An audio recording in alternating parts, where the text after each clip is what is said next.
Welcome to Hibbert Health. It's a real pleasure to have Dr. Darrel DeMello join me today.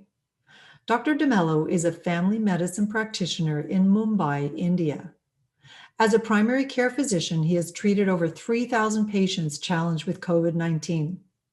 He has studied and researched COVID-19 since the early stages of the pandemic, communicating with colleagues throughout the world. I knew I wanted to talk with Dr. DeMello when very recently the Montreal Heart Institute, where the Colcorona Trial was conducted, released a preprint of their studies using colchicine to treat COVID-19 patients. The trial has been going on since March 2020. They treated over 4,000 patients that tested positive for COVID-19, all over the age of 40, and considered high-risk patients with diabetes, obesity, and uncontrolled hypertension. Colchicine was used orally, and treatment started on the first day of diagnosis. The results look very promising. They showed a 21% decrease in hospitalizations, a 50% decrease in the need for ventilators, and a 44% decrease in deaths. After reading the study and knowing that Dr. DeMello has been using colchicine and ivermectin to treat COVID-19 patients for several months, I knew that talking with him about his experiences treating COVID-19 patients may provide more valuable information regarding the use of colchicine and ivermectin in the treatment of COVID-19. Dr. DeMello, thank you so much for being here. Thank you, Jennifer. It's a real pleasure to be with you here today and to be able to share the work I've been doing in the treatment of COVID patients in India. I'm going to share a little background of how and why I got into COVID treatment and how I came up with the focusing on anti-inflammatory, antiviral, and anti-clotting or anticoagulation side of the treatment. I mean, I got involved in COVID way back in January of 2020, and I got really interested in the disease process and what were the drugs that were going to work on it. And what really opened my eyes was the Italian study on the autopsies of 50 patients. And when they talked about this being, we all suspected it, but they talked about this being a blood clotting disease. We all suspected it was something connected with inflammation. Once we had that pathway in place, then it became a matter of what are the drugs we're going to have for treating this, the various aspects of the disease. As I keep saying, it's a virus. So the virus is there that stimulates and irritates the body, creates an overdrive of the body's immune response system. And that overdrive, that super overdrive creates or kind of starts the clotting cascade, the blood coagulation cascade, which then causes all the big problems of your oxygen ratios coming down and everything that happens. The first thing was to see, okay, what is the antiviral drug we should look at? And there were many candidates I looked at. The one that really came to my mind was ivermectin because of the Australian study in the month of April. The second aspect was anti-inflammatory. So I looked at a number of drugs. It had to be oral. It had to be safe. It had to have some history in usage in the body, and also something that was pretty economical, not be expensive. Something that worked on interleukin-6 because this was an inflammatory response system. Something that worked on interleukin 1A, 1B, and something that calmed the body down while we kill the virus, while we stop the clotting cascade. There's one drug that fit that bill. After all the research I did, I came up with colchicine as being the drug of choice for the anti-inflammatory aspect, ivermectin being the drug of choice for the antiviral aspect.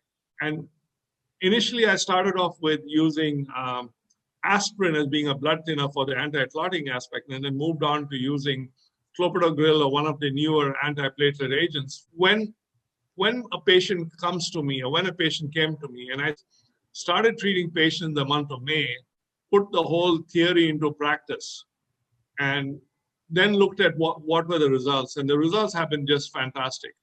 Today, I have in excess of 3,000 patients. 100% of them have been treated with colchicine from day one. From day one that they come to me. It may be day one for the disease. It may be day 7 for the disease or day 8 for the disease. It doesn't matter. Whatever day they present to me, they get colchicine to start. They get ivermectin to start for a 2-day course of ivermectin, and they get an anti-clotting agent from day one. Earlier it was aspirin, now it is clopidogrel or dabigatran or Eliquest or one of those it may be. So that is the basic protocol for every patient.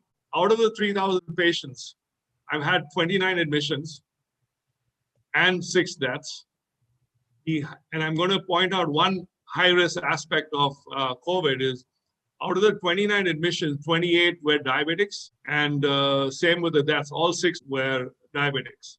Okay, so I've had patients come to me all the way from day 1 to day 9. It's easier to deal with a patient when the patient comes to me between day 1 and 4. It's very easy to deal with that patient. You can stop it. You can stop the whole inflammation process. When it gets to day 5 to 7, it's a little bit more difficult. And between day 7 and day 9, it can be pretty difficult treating these patients. After day 9, then you're playing roll the dice. If you have the patient, it's a matter of, is the patient going to start clotting? Extremely bad clotting, is his oxygen saturation going to go down? So in the second week, you have to be really careful about oxygen saturation ratios.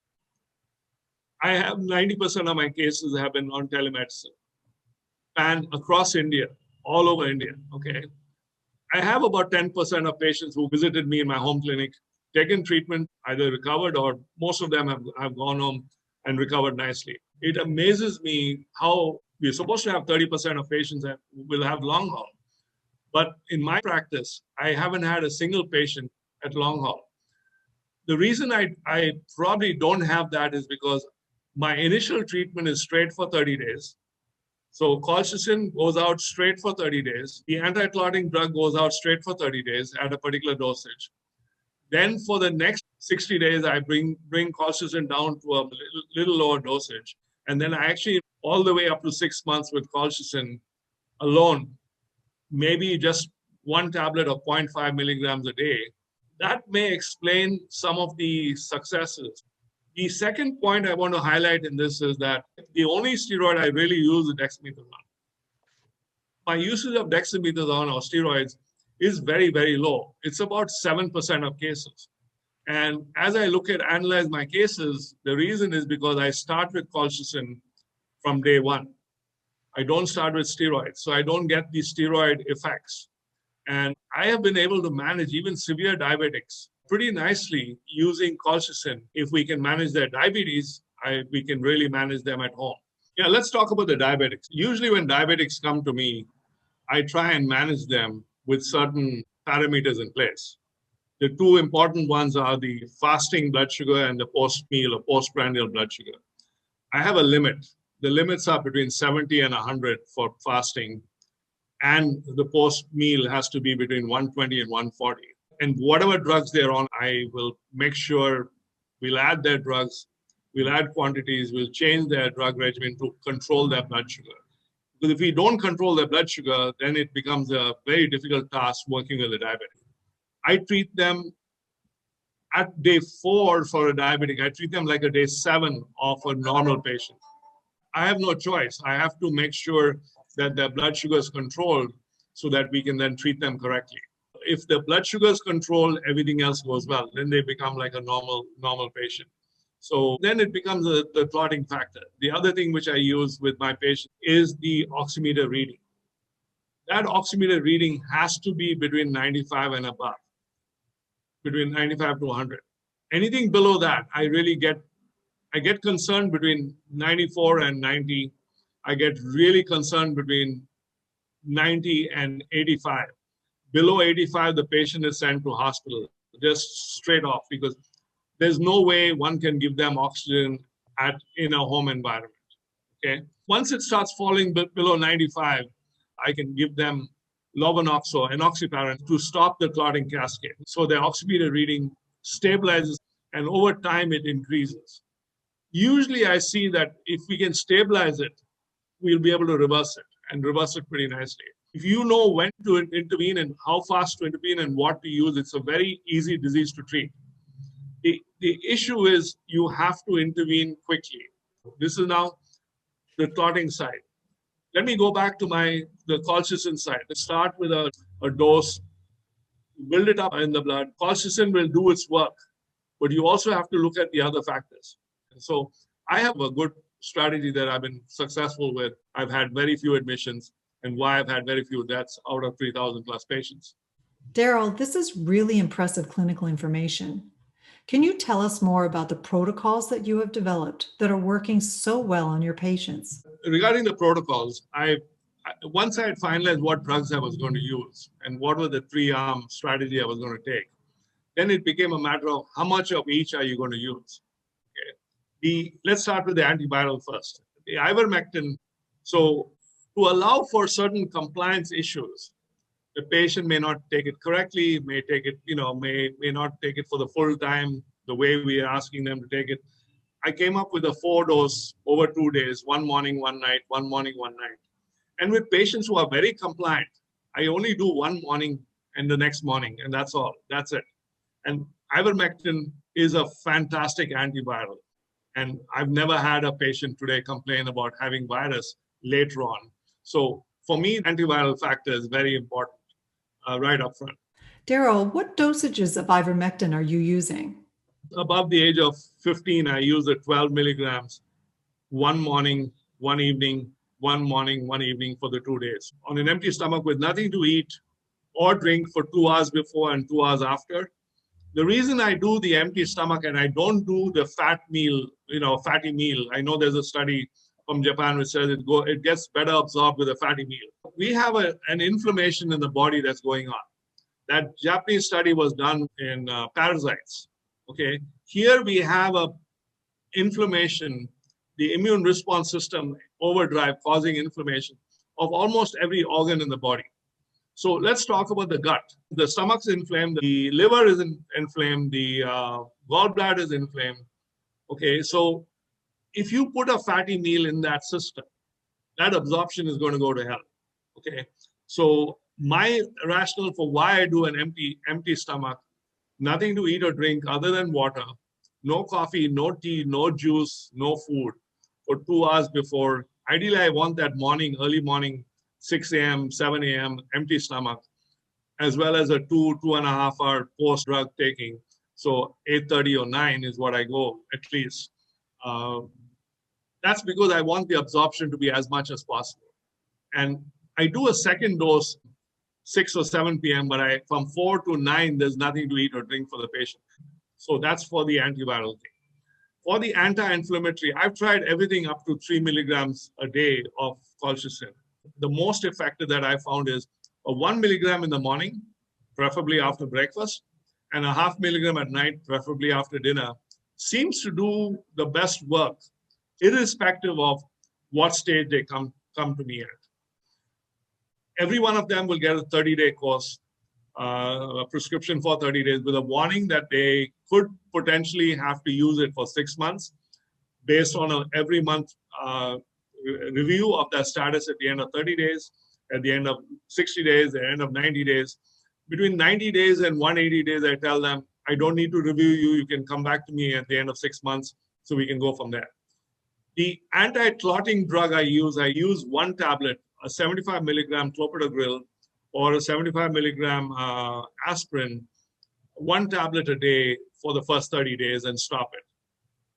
Very rarely I've had to go over that. I don't remember when was the last time I had to increase the anti-clotting drug to beyond 30 days in a patient. In certain amount of patients, I've had to use enoxaparin, which is low molecular weight heparin, injected subcutaneous into the subcutaneous tissue of the abdominal wall. I've had to use that. My standard protocol for that is twice a day, 60 milligrams in a standard person, 60 milligrams or 80 milligrams based on their body weight. So it's two injections, 1 morning, 1 evening for the first 3 to 5 to 7 days, and then 1 injection a day for the next 7 to 10 days. Enoxaparin is usually done by then. So depending again on their oximeter readings, depending on their severity scores of their CT scans, there are a lot of other factors I take into account when I use enoxaparin and when to stop it. That's really interesting. Thank you for sharing. Darrell, What about the patients who are coming to you with long haul symptoms? Can you share how you're managing these patients and what results are you getting with the treatments that you're using? People come to me with long haul issues at 2 months, 3 months, 4 months, 6 months, where they've had either weakness, they cannot sit or stand, they cannot work, they've got blurriness, they've got headaches, they've got body pain, they've got all kind of symptoms of long haul. Many of them bordering on the psychotic, they can't work. These people have to go back to work. And so with them, there are a number of tests I request. Usually I would ask for a CT scan of the chest to see what the severity score is. And then based on the severity score, I will do certain things. I will also ask for a blood test, a regular hemogram, CBC, ESR, and the inflammatory markers to see whether it's an interleukin 6 that's up or whether any of the other the enzymes are inflamed. Most often you'll see interleukin 6 high, CRP could be high.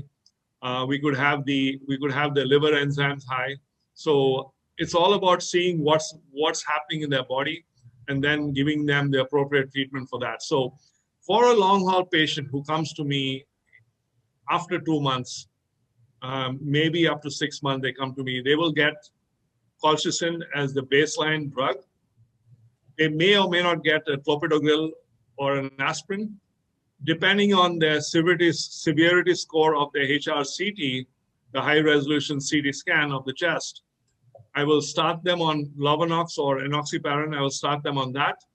I have been able to reverse all the way a 13 by 25 severity score all the way to 0 in the space of 1 month.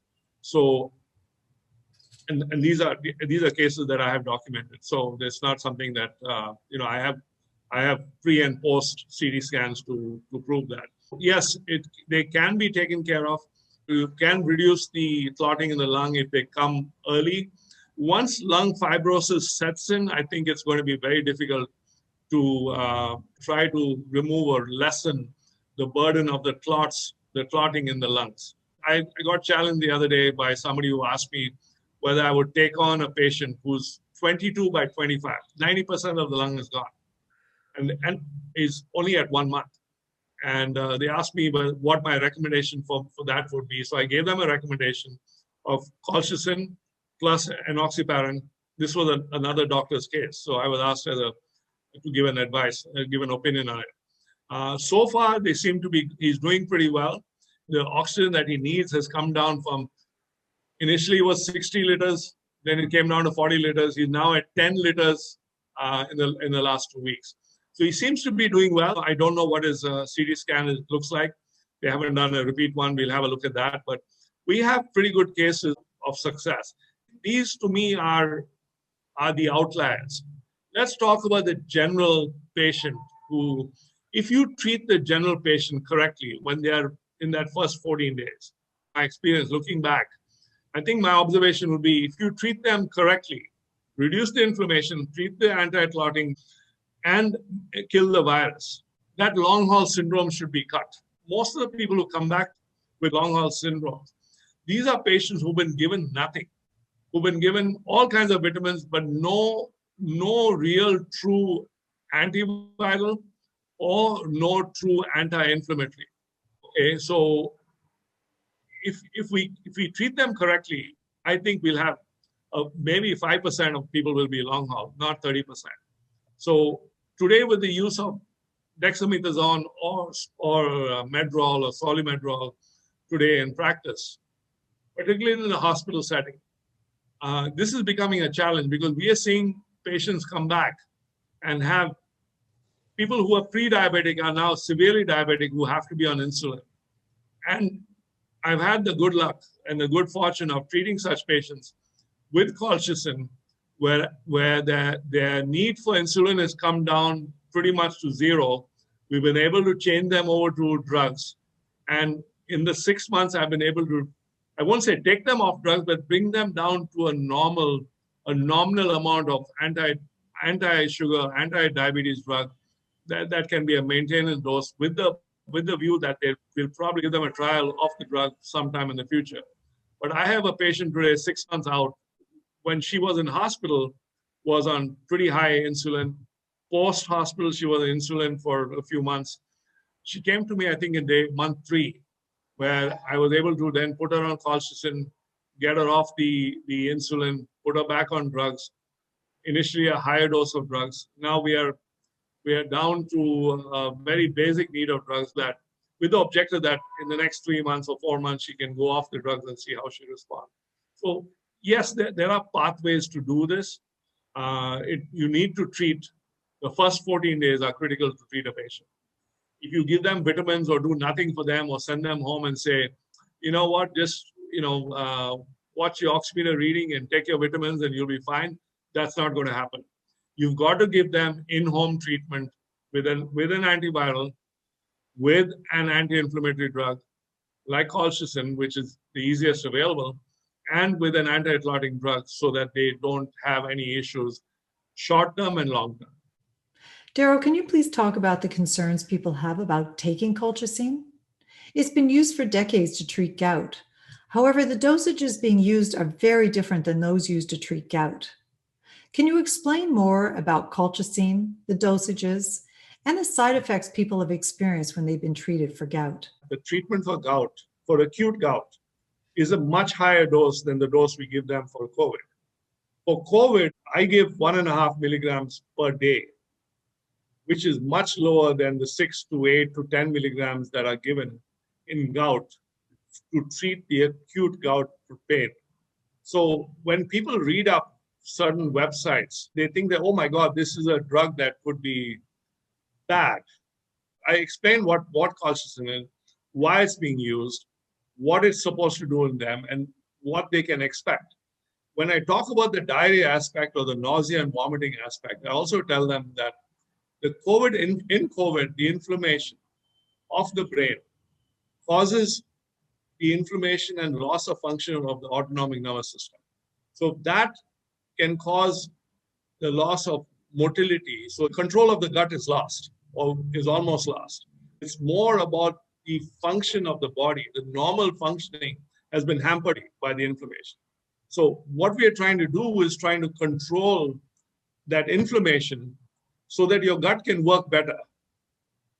However, to get to that level, you've still got to take some drug like an Imodium or like one of the antiemetics for nausea, vomiting, so that you can retain what you eat and what you drink, so that you don't need to go to the hospital just because you are, hypovolemic and hypoglycemic. So the other thing I also make sure that they are taking adequate liquids with electrolytes. So 4 liters of water for a man, 3.5 liters of water for a woman is a must for the day for COVID. I don't care how you do it. The other thing which I do is I also give them a diet, very strict instruction on diet. I want them to be on soupy foods, be on really light, preferably a carbohydrate protein diet that can be absorbed by the body, rather than the red meat diet. I tell them absolutely no meat. You can have soup, you can have mutton soup, or you can have any soup, at least for the 14 days, so the body can process and absorb a lot of what your intake is. I get this question about, can I have alcohol? My answer is, your liver will be inflamed in COVID. So we have liver inflammation, which is seen with the elevation of the liver enzymes. So no alcohol, at least for a month. But I also go one step further. I do not want you taking any cough syrups that may contain alcohol. Okay? Because any alcohol will cause your liver enzymes to get more inflamed.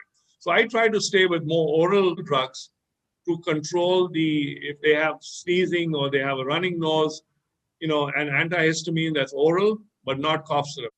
Darrell, are you advising the use of any type of inhaler or nebulizer? If they complain of a severe cough, I will give them the budesonide inhaler, 200 milligrams, 1 to 2 puffs 3 times a day. That can locally control the cough. Okay, steam inhalation, I encourage a patient to do it 3 times a day, at least for 5 minutes. I do not use the nebulizer. I use the inhaler in the home setting rather than the nebulizer. Darrell, with all the patients that you see, Have you seen some with dermatological skin manifestations of COVID-19? It's a very small percentage of cases. If you're aware of it, you can recognize it. If your mind is not aware of it, you won't recognize it. So I had a call from somebody I know. Her niece had fever, high fever, and I said, this is probably COVID. It's a 2-year-old niece. The reason I said COVID is because she had red toes, very fair colored, but with red toes. That was classic of the Kawasaki type symptoms of COVID, where I said, you know what, this young kiddo is better being taken to a hospital and treated there. So that was one of my admissions. Have you seen other skin manifestations? I had other types where you get the redness, more like bluish patches or reddish patches on the thighs, on the arms, on the legs, rashes like symptoms. I've really had skin manifestation. The best case I can talk about is somebody who called me with the thing that they have these big red skin blotches that their doctors had told them was allergy on the legs and the hands, and they had fever. I told them, you have skin manifestation of COVID. I started on treatment. I started them on colchicine, ivermectin, steroids, and the clopidogrel. In 5 days, his skin rashes had gone away. In 5 days, he was a different person. He is still now, I think he's on day 60 something, 64, 65 today. He's still on colchicine. Clopidogrel was stopped, steroids were stopped. So he's a different person now. And he and his wife are pretty happy about the way they were treated. Darrell, I commend you for all your hard work and saving so many lives. Your knowledge and experience, all the studying and research you've done to bring forward into your clinical practice in Mumbai, India, is so interesting for scientists, critical care doctors, and people around the world to know about. As we all work together to bring science forward and come closer to the end of this pandemic. Thank you so much for talking with me today. It's been such a pleasure and so rewarding. And for all of you who are watching, please subscribe to my YouTube channel so you can upload interesting videos like this one on an ongoing basis. Thank you.